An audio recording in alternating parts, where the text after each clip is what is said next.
State's obviously got some talented guys in the secondary. What's the challenge going to be against those guys? Yeah, first and foremost, I want to give all glory and praise to my Lord and Savior Jesus Christ. Big opportunity to play in a cool crowd up in Happy Valley, and like you said, a good defensive back core, but a good defense overall. So it'll be challenging, and I'm definitely looking forward to that. I think it'll be fun. I met Joey Porter this summer. He's a real good dude. Excited to go compete against him again. And number 4 is a great player.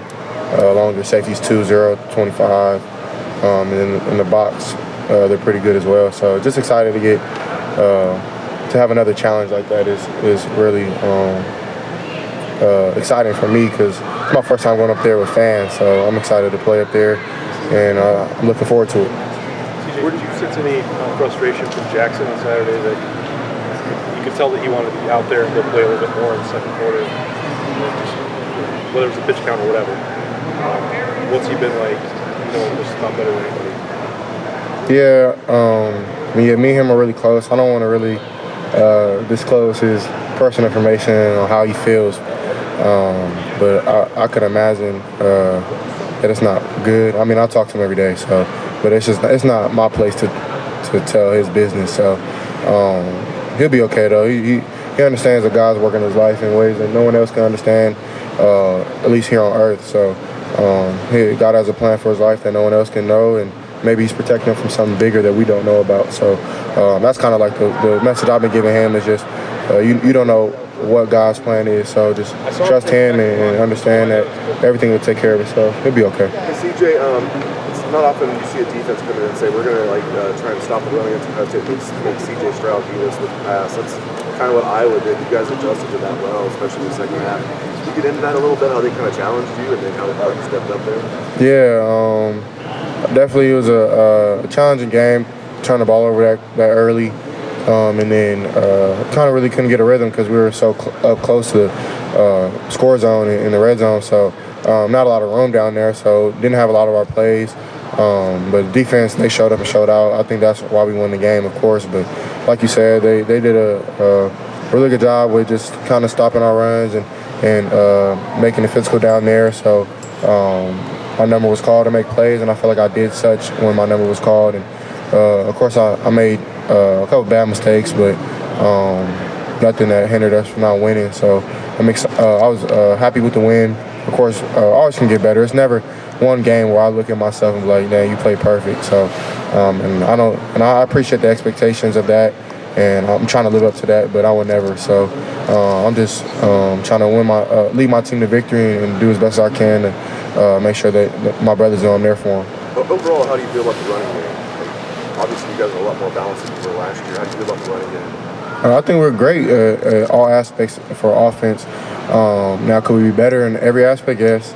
I definitely think that we're the type of offense to where wherever the defense wants to play us, we can dominate in other ways. So that they want to take away the run game, we can throw the ball. If they want to take away the pass game, like the Rutgers game, mine went for 5 touchdowns. So, like, it's just like you pick your poison type of thing, I feel. So I'm not saying that other defenses aren't good enough to stop both. It's just I have that much trust and faith in my guys to make plays. Has anybody asked you about the Penn State secondary yet? I just walked up here a minute ago. Yeah, I was talking about Joey Porter. Met him over the summer. He's a really good player. I think the best DB in college football, other than the guys we have on my team. So, and then number 4, I'm butchering his name, but he's a really good corner as well. The safeties are really good, 2-0, 25, the nickel.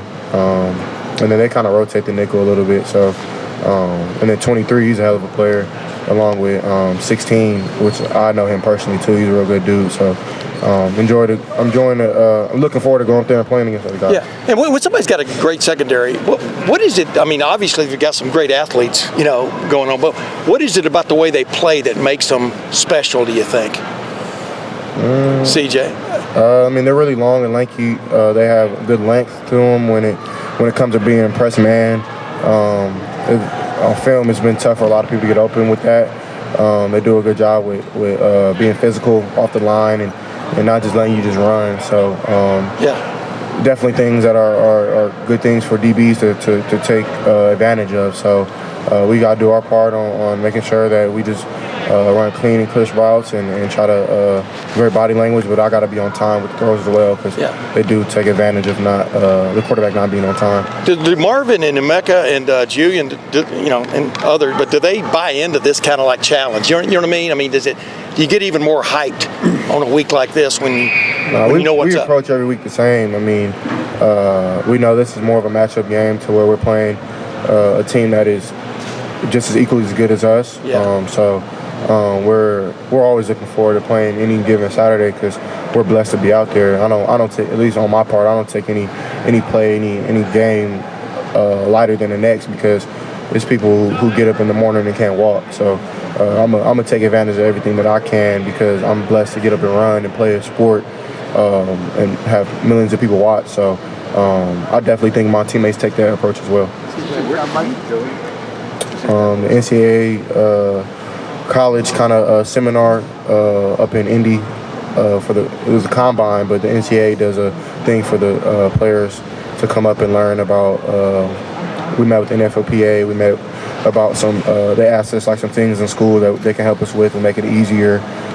Just kind of like a little outreach for the players to talk to the NCAA. CJ, Mike Harrison, their coordinator, recruited you.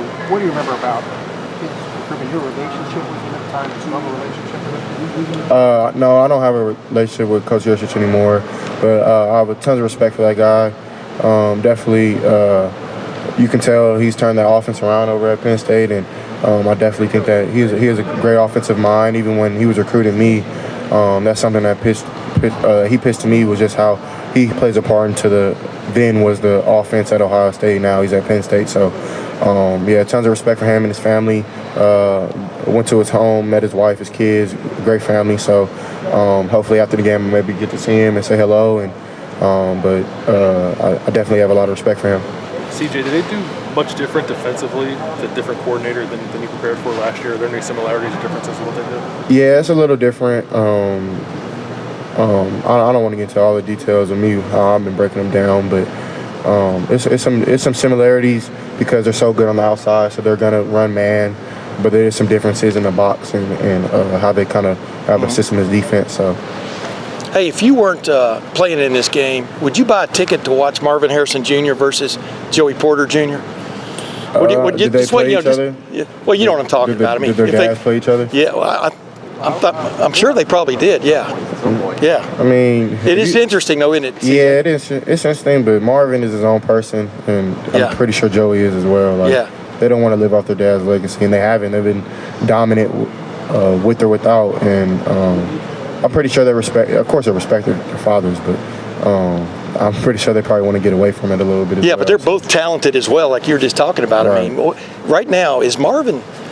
Explain to somebody who's maybe never seen him play, what just has jumped out about him, especially the last several weeks? I mean, do you see him getting better every week? No, he's been great ever since I met him. Like his freshman year when he came in, and we had Garrett and Chris and Jax already.